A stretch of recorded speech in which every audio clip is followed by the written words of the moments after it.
when we speak about the workers and farmers, we should first find a good definition. And if you could allow me, I'm so sorry before to here because we are about to go live now to bring the speech of the chairman of the Afro-Arab Ministerial Summit in Kuwait that is taking place now, right now. The session is already started, and we can see the chairman giving his speech to the delegates attending. And we'll come back to you, Dr. Bartash. So after the session, we're going to hear the chairman giving a speech. نيابة عن وفد بلادي أتقدم بجزيل الشكر وكامل الامتنان لدولة الكويت الشقيقة أميرا وحكومة وشعبا على حفاوة الاستقبال وكرم الضيافة منذ أن وطأت أقدامنا التراب الكويتي، مثمنا عاليا استضافة دولة الكويت لهذا الحدث الهام. ولعله من سبيل الإنصاف القول بأنه ليس بغريب على دولة الكويت وشعب الكويت استضافة هذا الحدث الهام في هذه المرحلة التي تمر بها المنطقتان العربية والإفريقية بتطورات متسارعة والتطلع إلى بناء شراكات فاعلة. إن انفتاح دولة الكويت على العالم تحت القيادة الرشيدة لحضرة صاحب السمو الشيخ صباح الأحمد جابر الصباح أمير دولة الكويت حفظه الله، واستضافتها للعديد من القمم واللقاءات الدولية، لئن دل على شيء فإنما يدل على أن الكويت تولي أهمية خاصة ليس فقط للمضي قدما في المسار الديمقراطي على المستوى الوطني، ولكن أيضا تمد يدها إلى العديد من بقاع العالم قاصيها ودانيها للمساهمة في تنفيذ مشاريع تنموية تستهدف العديد من شرائح المجتمع.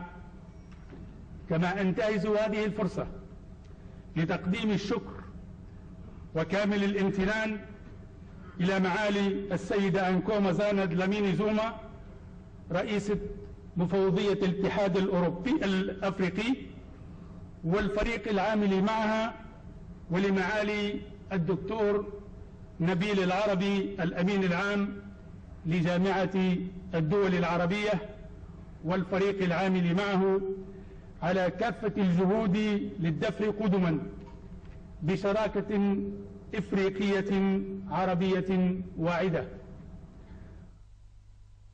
Welcome back, ladies and gentlemen. Still joining you on this morning's edition of The Breakfast Show. And of course, we are still bringing you live footage from Kuwait, the African Arab Summit, which will be hosted by Kuwait on the 19th and 20th of November under the slogan, Partners in Development and Investment. And of course, throughout the day, we will be bringing you a lot of updates and live coverage throughout our day. But back to our guest, of course, joining us in the studio, Dr. Mohamed Bartash, who is telling us a lot more about the Egyptian constitution. We were just speaking before we went to our live coverage of the issue related to workers and farmers, and you were saying in the break, if I own a piece of land, does that mean I'm a farmer? Can I run as a farmer? That's so where are the contentious issues regarding this article, in your opinion, Doctor? That's true.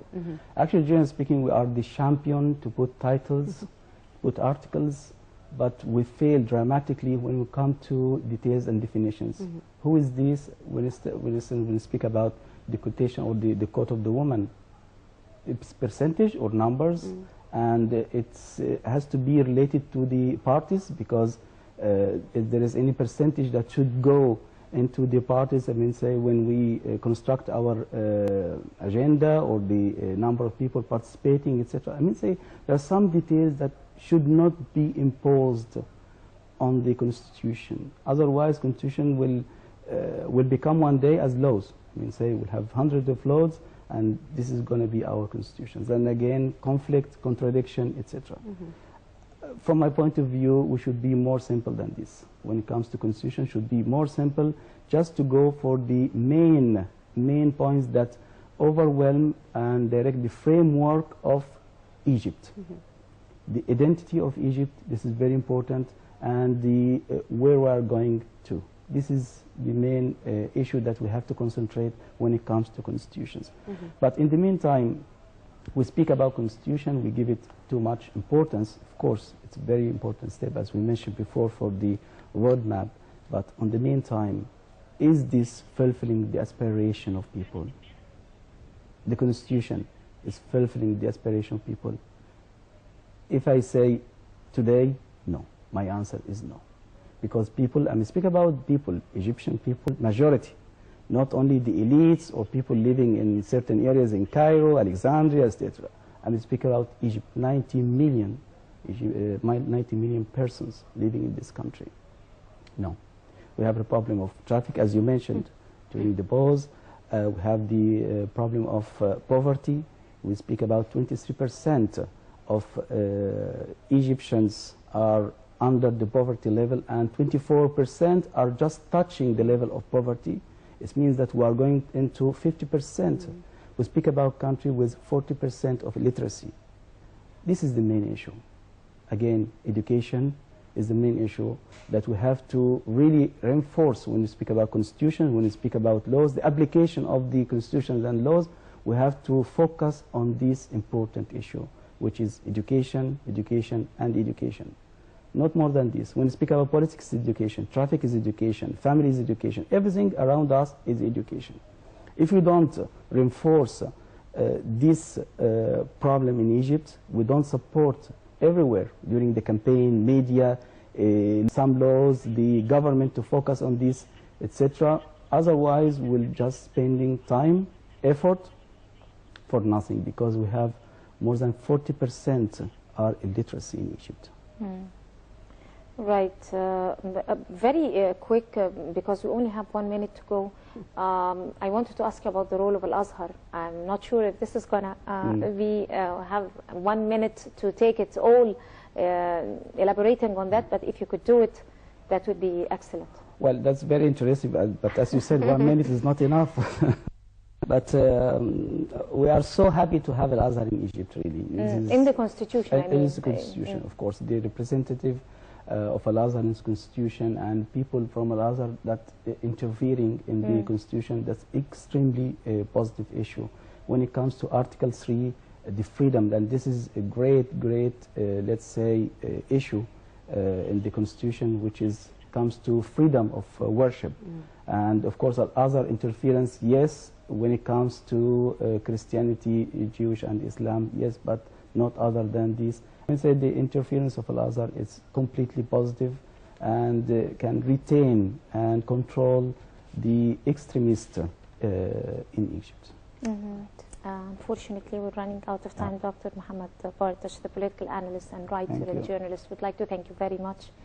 I guess we're going to go back to thank you very much indeed, session again. Ange. Yes, we do take you now live to our coverage of the Afro-Arab Ministerial Summit, coming live from Kuwait, and this will be accompanied by the English translation, so do stay tuned for our live transmission.